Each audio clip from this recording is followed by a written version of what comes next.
To the Muslim world, we seek a new way forward based on mutual interest and mutual respect. ایسا پہلی مرتبہ ہوا کہ کسی امریکی صدر نے اپنی حلف برداری کی تقریب کے خطاب میں عالم اسلام کا ذکر کیا ہو اور صدارت کی کرسی سنبھالنے کے بعد پہلا باقاعدہ انٹرویو بھی ایک اسلامی ملک کے ٹی وی چینل کو دیا ہو۔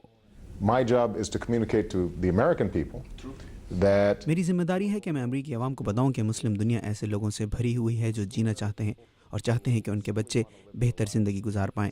مسلم دنیا کے لیے میری ذمہ داری انہیں یہ بتانا ہے کہ امریکہ آپ کا دشمن نہیں ہے۔ سابق امریکی وزیر خارجہ میڈلین آلبرائٹ کہتی ہیں کہ العربیہ پر صدر اوباما نے مسلم دنیا کو اچھا اور اہم پیغام دیا۔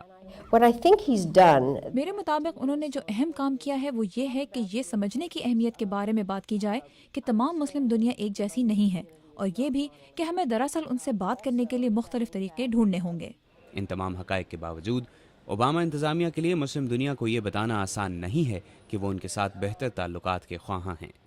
اس مشکل کی ایک بڑی وجہ مشرق وسطیٰ میں امریکا کا سب سے قریبی حلیف اسرائیل ہے، جس نے اوباما انتظامیہ کے کنٹرول سنبھالنے سے پہلے غزہ پر ایک بڑا حملہ کیا جس میں سینکڑوں معصوم شہری بھی ہلاک ہوئے۔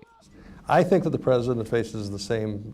میرا خیال ہے کہ صدر اوباما، سیکریٹری کلنٹن اور جارج میچل کو انہی مشکلات کا سامنا ہوگا جن کا امریکہ کو ہمیشہ سامنا ہوتا ہے۔ ایک طرف تو ہمیں اسرائیل کو یہ یقین دلانا ہے کہ ہم ان کی سیکیورٹی کو یقینی بنائیں گے، جس کے بغیر وہ ایسے سمجھوتے نہیں کریں گے جو کیے جانے چاہیے۔ اس کے ساتھ ساتھ ہمیں فلسطینیوں اور عرب دنیا کو بھی یہ بتانا ہے کہ ہم مکمل ایمانداری کے ساتھ ان کے مفادات کے لیے ثالثی کریں گے۔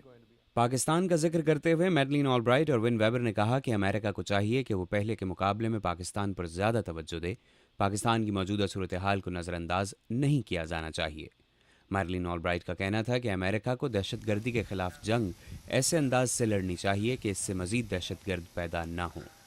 basically, Pakistan has بنیادی طور پر پاکستان کے اوپر یہ ذمہ داری عائد ہوتی ہے کہ وہ اس خطے میں ہمارے مقاصد حاصل کرنے کے لیے ہماری مدد کرے، اور انہیں یہ ممکن بنانا ہے کہ ان کی آرمی اور خفیہ ادارے یا ISI کس طرح ہماری مدد کر سکتے ہیں تاکہ ہمیں ایسی صورتحال کا سامنا نہ ہو، مگر یہ بہت زیادہ مشکل ہے۔